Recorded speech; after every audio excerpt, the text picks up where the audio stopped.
Après avoir vu l'IR selon le régime net réel, maintenant on va voir l'IR selon les régimes optionnels, c'est-à-dire le régime net simplifié, le régime forfaitaire et le régime de l'auto-entrepreneur. Alors on va commencer par le régime net simplifié. Alors les seuils limites, comme on l'a vu dans le champ d'application, si les revenus ou si le chiffre d'affaires est compris entre 1 million et 2 millions de dirhams pour les activités commerciales, industrielles et artisanales, on va appliquer le RNS. Et si le chiffre d'affaires est compris entre 250 000 et 500 000 pour les prestations de services et les professions libérales. Je rappelle que le régime net simplifié est un régime optionnel. Ce n'est pas un régime de droit commun. Pour être sous ce régime, il faut d'abord le demander. Il faut exercer l'option. Alors l'option de la RNS, il doit être formulé par écrit, et ce n'est pas une demande, c'est-à-dire mon option va engager l'administration. L'administration ne peut pas me dire non si les conditions sont justifiées puisque c'est prévu par le texte.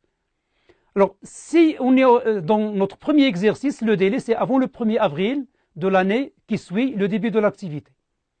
Si on est en cours, alors l'option va prendre dans le premier cas, l'option va prendre effet à partir de l'année du début de l'activité. Si on est en cours de l'activité, l'option doit être formulée avant le 1er mars de l'année et l'option va prendre effet l'année suivante. Le changement de régime, 3 cas sont possibles. D'abord, le passage du résultat net réel au résultat net simplifié. Je rappelle encore une fois, c'est important, que le régime de droit commun, c'est le RNR.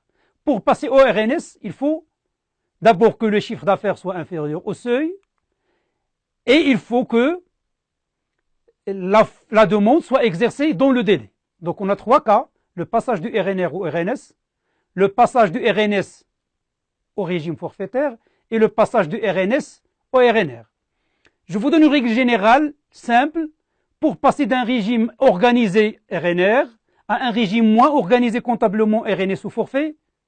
Il va falloir attendre 3 ans en deçà des seuils. Mais pour faire le RNR, pour s'organiser, le législateur laisse la porte ouverte sans aucune formalité. Prenons le premier cas, le passage du résultat net réel au résultat net simplifié. Il faut que le chiffre d'affaires soit inférieur au seuil du RNR, c'est-à-dire de 2 millions de dirhams, pendant 3 années de suite, consécutives. Pour passer du résultat net simplifié au résultat forfaitaire, là encore, on se désorganise plus. Il va falloir que le chiffre d'affaires soit inférieur au seuil pendant 3 années consécutives. Parce que, pourquoi je dis on se désorganise? Passer de la comptabilité réelle à la comptabilité simplifiée, on se désorganise un petit peu. Passer de la comptabilité simplifiée au forfait, on se désorganise davantage. Cela n'est permis qu'après une situation en deçà des seuils prévus pendant 3 années. Le législateur veut nous garder dans un régime plus organisé. Dans le troisième cas, comme je l'ai dit, pour s'organiser, pour passer du RNS ou du forfait au RNR, à la comptabilité, rien de spécial, aucune formalité n'est requise, pas d'obligation particulière, il suffit de déclarer selon le RNR. Alors, les revenus professionnels imposables, on va imposer, même si la méthode est simplifiée, on va imposer les recettes, desquelles on va réduire les dépenses. C'est pour cela quelques comptables et quelques commerçants appellent ce régime le régime des recettes-dépenses.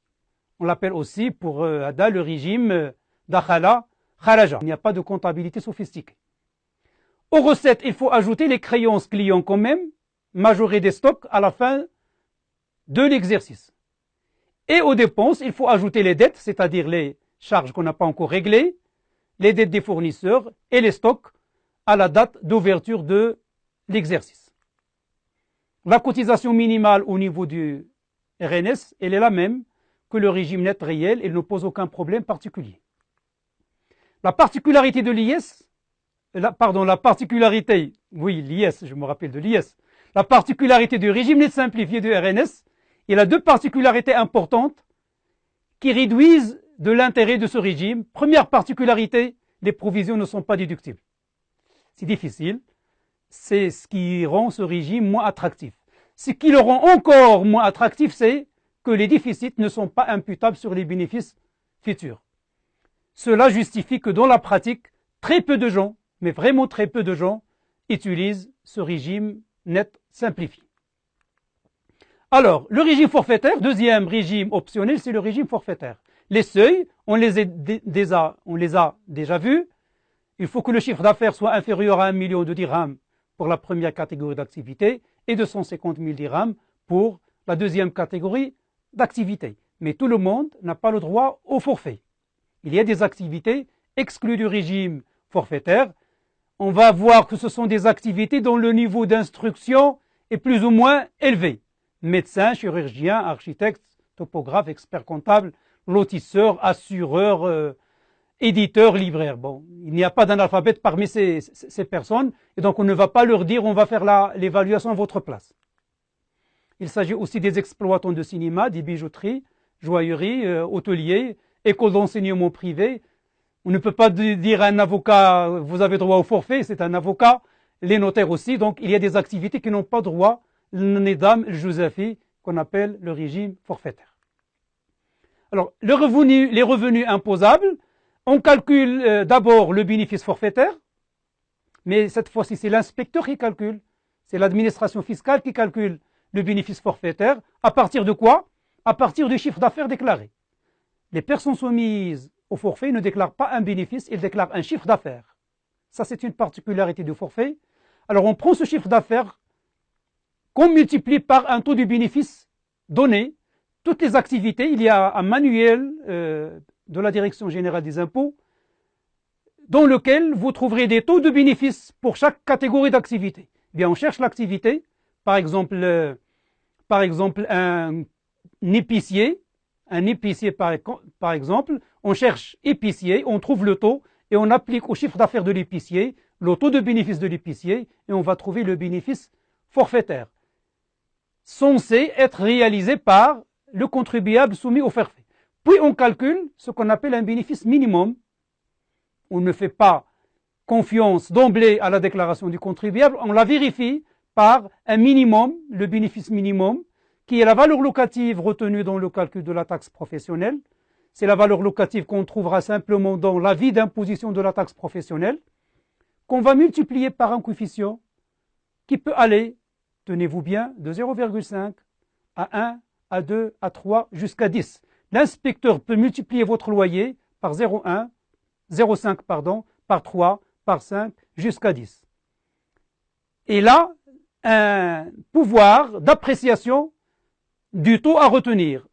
Mais il doit aussi avoir une logique. Ce taux doit dépendre de l'emplacement du contribuable, de l'aménagement des locaux du contribuable, de l'importance de l'activité, de la notoriété de l'activité, de l'achalantage et de la clientèle de ce contribuable.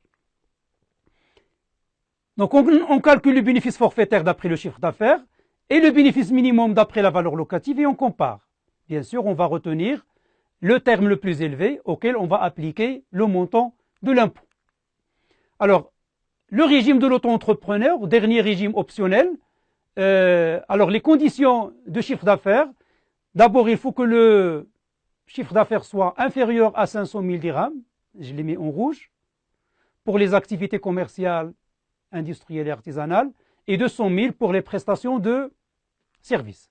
Autre condition, il faut formuler une demande auprès de Poste Maroc et adhérer au régime de la sécurité sociale. Il faut aussi tenir un registre des achats et des ventes, un registre à partie simple. On ne demande pas à un auto-entrepreneur de tenir une comptabilité sophistiquée à partie double comme au niveau du RNR. La base imposable chez l'auto-entrepreneur, c'est le chiffre d'affaires encaissé. Il ne va pas payer l'impôt selon un résultat, mais selon le chiffre d'affaires. Et ce n'est pas selon le chiffre d'affaires total, simplement selon le chiffre d'affaires encaissé. C'est une petite faveur pour les auto-entrepreneurs. Le taux d'imposition, c'est suivant le chiffre d'affaires, c'est 1% si le montant du chiffre d'affaires est inférieur à 500 000 pour les activités commerciales, industrielles et artisanales, Et c'est 2% si le chiffre d'affaires est inférieur à 200 000 pour les prestataires de services.